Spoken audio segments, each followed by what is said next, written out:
बिस्मिल्लाहिर्रहमानिर्रहीम। अस्सलाम वालेकुम नादरीन, आप यूट्यूब चैनल देख रहे हैं। मैं इमरान खान हूँ। अभी जो लेटेस्ट खबर आई है, जब मैं ये वीडियो रिकॉर्ड कर रहा हूँ, तो सऊदी अरब में जो दारुल हुकूमत रियाद है, वहाँ अमरीकी एम्बेसी के ऊपर धमाका हुआ है बड़ा खौफनाक। और उसके मनाज़र जो हैं वो रिपोर्ट किए जा रहे हैं। अभी ये सोशल मीडिया पे आई है खबर, कुछ इसराइली मीडिया इसको रिपोर्ट कर रहा है। इसकी तस्दीक अभी नहीं हो सकी, लेकिन ये धमाका रिपोर्ट हुआ है।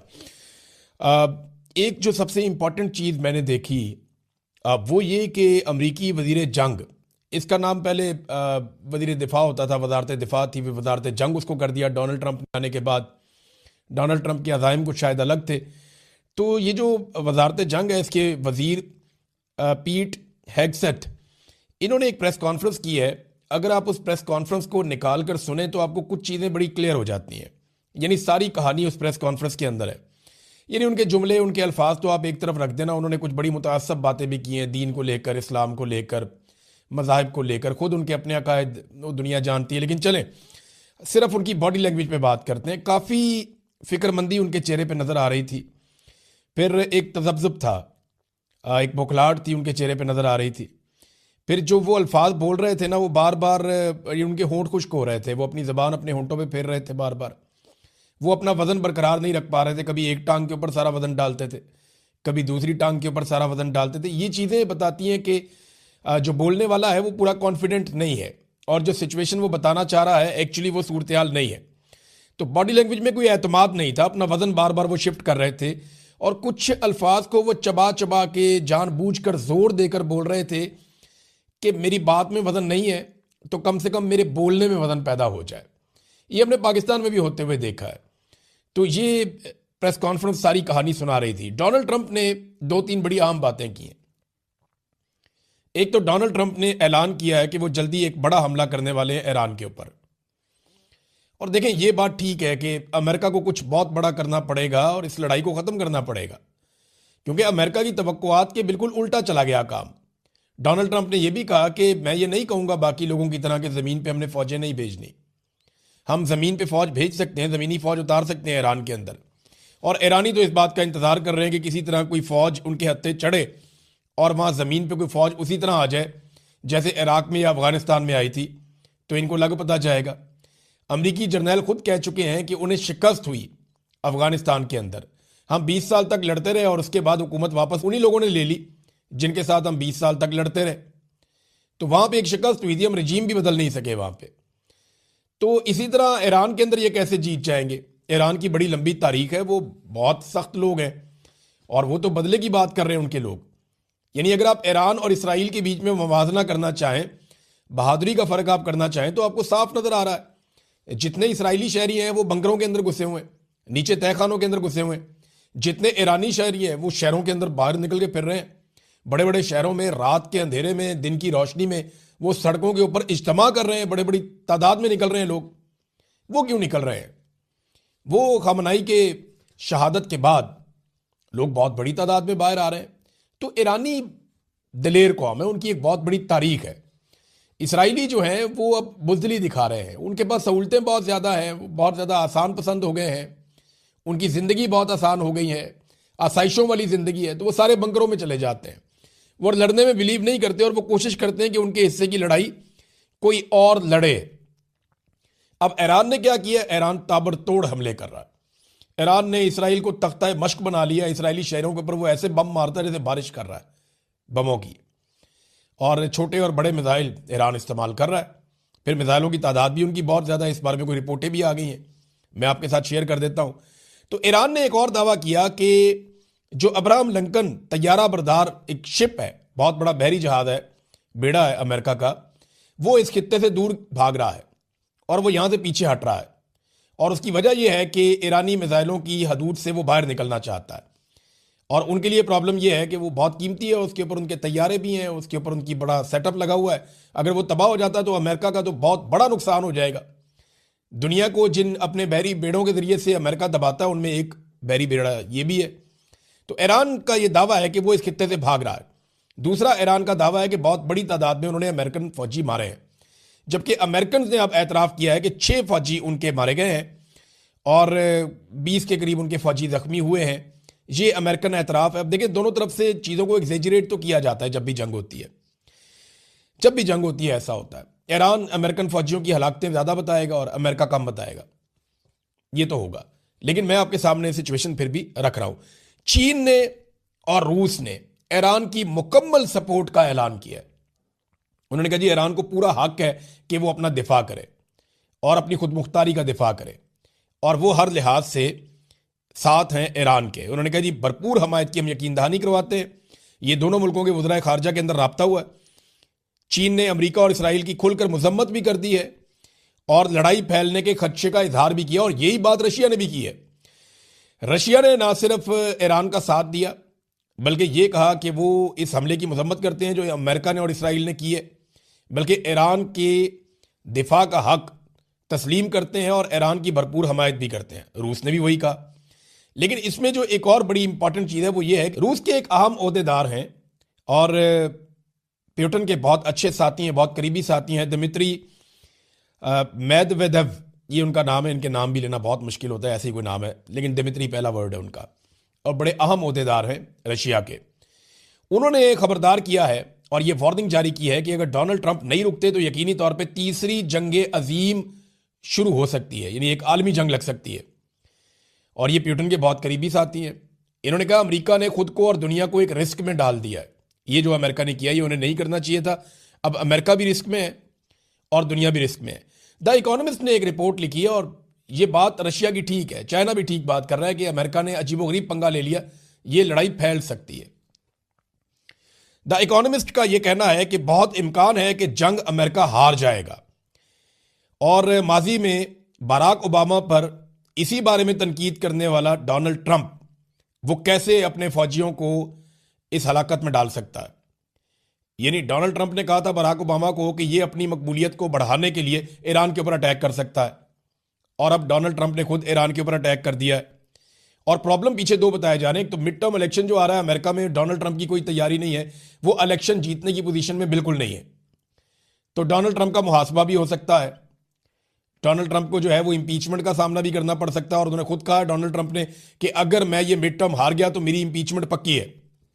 दूसरा जो एप्स्टीन फाइल है, जिसके बारे में हमें मौका नहीं मिला बात करने का क्योंकि पाकिस्तान में इतने हालात खराब हैं, छोटे छोटे बच्चों के साथ जो ज्यादतियों के मामलात हैं उसमें डोनाल्ड ट्रंप का नाम आ रहा है और वो बहुत बुरी तरह फंस रहे हैं। तो इन सारी चीज़ों से बचने के लिए डोनाल्ड ट्रंप ने हड़बड़ा के इसराइल के कहने के ऊपर अटैक कर दिया ईरान पे, और वहां पे वो फंस गए। उन्हें लगता था कि 2-4 दिन में वो अपने अहदाफ हासिल कर लेंगे, लेकिन वो अहदाफ से लगातार दूर होते चले जा रहे हैं। वॉशिंगटन पोस्ट ने भी एक बड़ी अहम खबर दी है, और उनकी खबर के मुताबिक, ये खबर मैं आपको पढ़ के सुनाता हूं, बड़ी इंटरेस्टिंग है। और उन्होंने कहा जी कि ट्रंप इंतजामिया के अरकान और पेंटागन में ईरान के तनाज़े को काबू से बाहर जाने के खदशात में इजाफा हो रहा है। अमेरिका को खदशा है कि ईरान से जंग चंद हफ्तों तक तूल पकड़ सकती है। तवील लड़ाई से अमेरिका के फिजाई दिफाई ज़खायर ख़त्म हो सकते हैं, क्योंकि एक आने वाले मिसाइल को रोकने के लिए आमतौर पर 2 से 3 इंटरसेप्टर्स दरकार होते हैं। ये इंटरसेप्टर्स वो मिसाइल होते हैं जो आने वाले मिसाइल को या आने वाले ड्रोन अटैक को ये उसको रोकते हैं, और ये एक को रोकने के लिए 2-3 जो है वो हवा में जाते हैं। अब जरा आप फर्क चेक करें कि फर्क कितना ज्यादा है। जो ईरानी मिसाइल है ना, और ये बरतानवी रिपोर्ट है कि ईरानी मिसाइल जो है या उनका जो ड्रोन है जो आगे अटैक करता है वो $35,000 का एक पड़ता है ईरान को, मगर उसे रोकने वाला जो इंटरसेप्टर है वो $4 मिलियन का मिसाइल है। एक $4 मिलियन का है, तो 100 गुना से ज्यादा महंगा है। यानी दुगना हो तो बहुत ज्यादा होता है, 2 गुना, 3 गुना, 4 गुना, 5 गुना, 100 गुना, ये इतना ज्यादा महंगा है उसको रोकना। तो उसकी कॉस्ट का बहुत ज्यादा फर्क है, और फिर बाद औक़ात वो एक नहीं 2-2, 3-3 इस्तेमाल करने पड़ते हैं। तो ये बहुत कम खर्च में ईरान इस लड़ाई को बहुत लंबा ले जा सकता है। मार्को रूबियो की भी एक वीडियो इसी बारे में वायरल हुई है। मार्को रूबियो जो वजीर खारजा है अमेरिका के, उन्होंने कहा कि ईरान एक अंदाजे के मुताबिक हर महीने 100 से ज्यादा मिसाइल तैयार करता है, जबकि इतने ही अरसे में 6 से 7 इंटरसेप्टर तैयार हो सकते हैं। तो ये तो मुवाज़ना ही कोई नहीं है। यानी इंटरसेप्टर जो है उसकी टेक्नोलॉजी बड़ी उसकी पेचीदा है। वो 6 से 7 तैयार होते हैं, वो उधर 100 के करीब जो है वो हमला करने वाले मिसाइल या उससे ज्यादा तैयार कर लेता है। तो यहां पे मुकाबला नहीं है। और अमेरिका देखें कितने इंटरसेप्टर इस्तेमाल कर सकता है। अगर उनके पास ये लामहदूद होते या बहुत बड़ी मिकदार में या तादाद में अमेरिका के पास होते तो अमेरिका खलीजी ममालिक को जरूर बचाता। यानी सऊदी अरब को यह शिकवा ना करना पड़ता, कतर को यह शिकवा ना करना पड़ता, कुवैत को यह शिकवा ना करना पड़ता कि अमेरिका उठा के इंटरसेप्टर्स ले गया है इसराइल में और वो इसराइल को बचाने की कोशिश कर रहा है। देखिए, लामहदूद तो नहीं है ना, महदूद है, इसीलिए अमेरिका ने उनको मूव किया और ले जाके इसराइल को बचाना शुरू कर दिया और खलीजी ममालिक को अकेला छोड़ दिया। इस बात का शिकवा खलीजी ममालिक ने किया, खासतौर पर सऊदी अरब ने। और अमेरिका का जो अपना जखीरा है, जो उन्होंने अपने दिफा के लिए रखा हुआ, उसको वो किसी लड़ाई में बाहर ले जाके नहीं झोंक सकते। लिहाजा उन्हें बहुत बड़ी मिकदार में इंटरसेप्टर्स चाहिए होंगे। अगर उनके पास नहीं है चंद हफ्तों के बाद, तो फिर बहुत वुल्नरेबल हो जाएगा इसराइल, क्योंकि इसराइल खुद ये नहीं बनाता। इसराइल खुद जितने हथियार बनाता है वो इस काबिल नहीं है कि वो ईरान का मुकाबला करे। और ईरान अगर लगातार हथियार बनाता जाता है और रशिया और चाइना की सपोर्ट उनके साथ रहती है, फिर बड़ी मुसीबत बन जाएगी, बहुत बड़ी मुसीबत बन जाएगी। और जंग फैलने का खदशा ये चाइना कह रहा है और तीसरी आलमी जंग का खतरा है ये रशिया कह रहा है, और ये बात फेंकी नहीं जा सकती। अब आलमी सतह पे देखें, इसके असरात तो आ रहे हैं। अब नए हरमज जो है वो बंद होने की वजह से हजारों तेल बरदार जो टैंकर्स हैं, उन्हें अब समझ नहीं आ रही जाना किधर है। उनका सफर रुक गया है, वो जैम हो गए हैं और सारे के सारे खड़े हैं और वो तलाश कर रहे हैं रास्ता कि हम जाएं कहां पे। और कई जो है वो लंगरअंदाज हो गए हैं। तो ईरान ने ऑफिशियली अब नए हरमज को बंद कर दिया है और ये उसको लंबे अरसे तक बंद रख सकता है, और कुछ ना करे तो इसको बंद रख सकता है। इससे पूरी दुनिया के अंदर तेल की कीमतें ऊपर जाएंगी और एक बहुत बड़ा माशी बहरान पैदा हो जाएगा। कतर ने गैस की प्रोडक्शन बंद कर दी है और उसके बाद जो यूरोपियन गैस है उसकी प्राइस 45% तक बढ़ गई है। आज मैं आपको बता रहा हूं, कल ये 28% तक बढ़ी थी और अब जो खबर आई है लेटेस्ट, वो ये बता रही है कि 45% तक यूरोपियन गैस की प्राइस बढ़ गई है, जो बहुत खतरनाक है और ये कोई अच्छी खबर नहीं है। अब नाज़रीन, एक और सवाल बार बार पूछा जा रहा है कि ये जो अमेरिका के 3 जेट गिरे हैं, ये गिराए किसने? देखिए, ईरान ने गुज़िश्ता चंद महीनों में सरफेस से फजा में, यानी ज़मीन से फजा में मार करने वाले कुछ हथियारों का मुआहदा किया था, चाइना के साथ भी और रशिया के साथ भी। इन दोनों के पास ये हथियार बहुत अच्छी कैपेसिटी वाले मौजूद हैं। अब क्या ये हथियार इस्तेमाल हो रहे हैं, इसके बारे में आप अभी कुछ नहीं कह सकते, क्योंकि जंग चल रही है, जंग के बाद इसका तखमीना लगाया जाएगा। लेकिन ईरान ये कहता है कि उन्होंने अमेरिकन तैयारे गिराए, लेकिन अगर कुवैत ने गलती से गिराए हैं तो गलती से एक आधा गिरता है ना, 3 तो नहीं गिर जाते। और ये जो तैयारे होते हैं या जो सिस्टम जिस मुल्क के अंदर ये चल रहा होता है, वो आपस में इंटीग्रेट करते हैं कि गलती से वो गिरने भी लगता है तो वो फौरन उनको सिस्टम बताता है कि ये इसको नहीं छेड़ना आपने, ये हमारा है। तो अगर गलती से गिर जाता तो एक गिर जाता, 3 तो उन्होंने अनाउंस कर दिया, पता नहीं कितने गिरे। तो ये जो गिरे हैं, अगर ये गलती से गिरे हैं तो ये 3 नहीं गिर सकते थे। अब इसमें एक खबर और आई है और ये खबर ये बताती है कि कुछ जो कुवैती बहरिया के लोग हैं उनके ऊपर ऑपरेशन हुआ है और उसमें एक अहलकार जो है वो जाँ बहक भी हुआ है। अब ये क्या है, कहीं ऐसा तो नहीं है कि वहीं अंदर से किसी ने बगावत की और उन्होंने अमेरिकन तैयारों को निशाना बना दिया? क्योंकि देखें ना, हुक्मरान जो हैं वो अरब हुक्मरान अमेरिका के साथ अच्छे ताल्लुकात बना रहे हैं, लंबे अरसे से बना रहे हैं। लेकिन जैसे ही अरब हुक्मरानों के ऊपर मुश्किल वक्त आया, खलीजी ममालिक के ऊपर मुश्किल वक्त आया, अमेरिका ने अपना दिफाई निज़ाम वहां से हटा लिया। अमेरिका सिर्फ इन ममालिक को हमले के लिए इस्तेमाल कर रहा है, इनको बचाने के लिए कुछ नहीं कर रहा। अब इन ममालिक को सोचना पड़ेगा कि इनको अपना दिफाई निज़ाम खुद खड़ा करना होगा और अमेरिका के ऊपर अपना इन्हिसार कम करना पड़ेगा। अब ये ईरान के साथ खलीजी ममालिक को लड़वाना इस वक्त बहुत बड़ी ख्वाहिश है नेतन्याहू की और उसके लिए काम हो भी रहा है। मैं आपको एक खबर देता हूं, एक तो जो सऊदी अरब की ऑयल रिफाइनरी आरामको, इसके ऊपर जो अटैक हुआ, ईरान ने बड़ी वाज़ेह अंदाज में कह दिया, बल्कि उन्होंने ये कहा कि हमने अपने सऊदी भाइयों को आगाह भी कर दिया है कि इस हमले के पीछे हम नहीं हैं, हमने किसी रिफाइनरी के ऊपर किसी किस्म का मिसाइल नहीं दागा।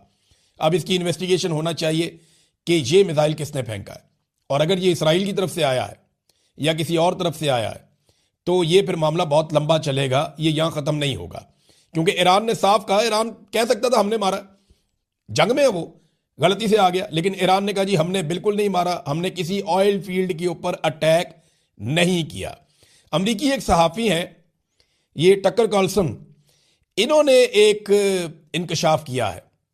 टकर कार्लसन ये कहते हैं कि कतर और सऊदी अरब में मुसाद के कुछ एजेंट्स पकड़े गए और ये बम धमाकों की प्लानिंग कर रहे थे। इस इल्ज़ाम में गुज़िश्ता रात इनको पकड़ा गया है और ये कोशिश कर रहे थे कि जो अमेरिका के इत्तेहादी ये खलीजी ममालिक हैं, कतर और सऊदी अरब, यहां पे इस किस्म की बम धमाके या कार्रवाइयां करवाई जाए जिससे अनारकी फैले और इन्हें लड़ाई के ऊपर उकसाया जाए। अब ये देखें, ये खबर बहुत बड़ी खबर है कि यहां पे मूसाद के एजेंट पकड़े गए हैं इन मुल्कों में। तो अब अरब मुल्कों को यह बात समझ आना शुरू हो जाएगी कि ईरान हमारा दुश्मन नहीं है, बल्कि ईरान से डराकर हमारे ऊपर लंबे अरसे तक मुसल्लत रहने वाले लोग हमारे दुश्मन हैं। और हमें तो जरूरत ही नहीं थी इतना पैसा खर्च करने के लिए अपने दिफा पे, जितना हमने खर्च कर लिया। अगर अपने ऊपर खर्च लेते तो आज शायद बेहतर पोजीशन में होते। नाज़रीन, एक और बड़ी खबर है और वो ये है कि महमूद अहमदी नजाद बहुत मकबूल हैं ईरान के अंदर, साबिक सदर हैं ईरान के और बड़ी ज़बरदस्त शख्सियत के मालिक हैं और बड़ी शानदार इंसान है। महमूद अहमदी नजाद जो हैं वो बच गए हमले में। उनके बारे में पहले इतला आई थी कि उनकी शहादत हो गई है, लेकिन अब जो इतला आई है उसके मुताबिक वो बच गए हैं। यूरोप से पहले हुक्मरान ने आवाज़ उठाई है, ये स्पेन के वज़ीर आज़म हैं पेड्रो। इन्होंने अमरीकी हमले और इसराइली हमले की मजम्मत कर दी है, इसे बैनुल-अक़वामी कवानीन की खिलाफ वर्जी करार दिया है और अपने अड्डे भी देने से इनकार कर दिया कि हम अपने अड्डे भी नहीं देंगे। जबकि बरतानिया ने अड्डे तो दे दिए अमेरिका को, लेकिन लड़ाई में उतरने से इनकार कर दिया। उन्होंने कहा हम इस लड़ाई का हिस्सा नहीं बनेंगे। हमने माजी से सबक सीखा है, जो इराक जंग में हमारे साथ हुआ उससे हमने ये सबक सीखा है कि अब हम दोबारा इस तरह की लड़ाई का हिस्सा नहीं बनेंगे और ना हम इस लड़ाई में आना चाहते हैं। नाज़रीन, खलीजी ममालिक में सूरत हाल बहुत अजीब है इस वक्त। वहां से जो अरबपति लोग हैं, खरबपति लोग हैं, जो पूरी दुनिया से आकर वहां पर रहते थे और वहां का शानदार अमन व अमान इंजॉय कर रहे थे, अब सर्दियों में पूरी दुनिया वहां आ जाती थी। आजकल सर्दियों का सीजन है, तो जैसे ही गर्मियां होती थी तो दुनिया के अमीर तरीन लोग यूरोप में चले जाते थे, सर्दियां आती थी तो मिडिल ईस्ट में आ जाते थे। अब वो सारे लोग ये खित्ता छोड़कर भाग रहे हैं। इसके लिए Khalid international airport, king Khalid international airport है रियाद में, उसको इस्तेमाल कर रहे हैं और गाड़ियों की कतारें लगी हुई हैं। बहुत बड़े बड़े अरबपति अपनी फैमिलियों को लेकर गाड़ियों समेत वहां पे पहुंचे हुए हैं और प्राइवेट जेट्स के अंदर बैठ बैठ के निकल रहे हैं कि हमें यूरोप पहुंचा दो किसी तरह। और रास्ता भी बहुत लंबा लेना पड़ रहा है क्योंकि डायरेक्ट वहां से इसराइल वाली साइड से तो जा नहीं सकते, तो एक लंबा रास्ता लेकर ये लोग यूरोप जाने की कोशिश कर रहे हैं। और उसका रीज़न क्या है? उसका रीज़न ये है कि इन्हें खतरा है कि जंग फैलेगी और ये कहीं ना मारे जाए, कोई मिसाइल भूल भाल के इधर ना आ जाए। और यहां से निकलने के लिए जो पैसा ये खर्च कर रहे हैं, अब एक एक प्राइवेट जेट की जो परवाज है उसके लिए 2,60,000 पाउंड तक, यानी पाकिस्तानी ये कोई 10 करोड़ रुपया बनता है, 10-10 करोड़ रुपया दे के एक एक जेट को ले जाया जा रहा है कि जनाब हमारी फैमिली को यहां से यूरोप पहुंचा दे और हमें यहां से निकाल दें किसी तरह से। अब आ जाए नाज़रीन थोड़ा सा पाकिस्तान में। पाकिस्तान के अंदर जो है ना, ये दबाव बहुत बढ़ रहा है कि डोनाल्ड ट्रंप को जो अमन के नोबेल इनाम के लिए नामजद किया गया, वो नामजदगी वापस ली जाए। नवाज शरीफ ने ट्वीट किया, शहबाज शरीफ ने किया, किसी ने डोनाल्ड ट्रंप या अमेरिका का नाम भी नहीं लिया। हालांकि 160 बच्चियों को एक साथ दफनाया गया है, उनकी कब्रें तैयार कर दी गई हैं, उनकी नमाज जनाजा अदा की जाएगी, उन बच्चियों को एक साथ दफनाया जाएगा। ये मासूम बच्चियां कत्ल हुई हैं। पूरी दुनिया में इस मंजर के बाद गमो गुस्सा है और करने वाले कौन है? Donald Trump, America, Israel, Netanyahu. तो ये नाम लेने के लिए तैयार नहीं है। नवाज शरीफ ने भी नाम नहीं लिया और कोई ऐसी बात नहीं की, बल्कि बिलावल तो चुप थे अमन के नोबेल इनाम के मामले पर। मरियम नवाज से जब यह सवाल किया गया कि आप क्या कहती हैं, शहबाज शरीफ ने डोनाल्ड ट्रंप को अमन के नोबेल इनाम के लिए नामजद किया हुआ है, तो मरियम नवाज ने हमायत कर दी। ठीक किया हुआ है, शहबाज शरीफ जो करते हैं ठीक करते हैं, यानी अच्छा किया है शहबाज शरीफ ने डोनाल्ड ट्रंप को, यानी हमायत कर दी डोनाल्ड ट्रंप के अमन के नोबेल इनाम के लिए। इस वक्त मरियम नवाज ने, जिस वक्त ईरान के अंदर जो शहादतें हैं उनकी तादाद 600-700 के करीब बढ़ गई है, पाकिस्तान के अंदर 30 के करीब, 35 के करीब लोग जो हैं वो शहीद हो गए हैं और पूरे खित्ते को एक जंग की आग में लपेट दिया है। छोटे बच्चे तक जो हैं वो इसमें जंबक हो गए और ईरान के सुप्रीम लीडर आयतुल्लाह खामनाई वो भी शहीद हो गए हैं। और उसके बावजूद मरियम नवाज कह रही है नहीं, शहबाज शरीफ ने ठीक किया है डोनाल्ड ट्रंप को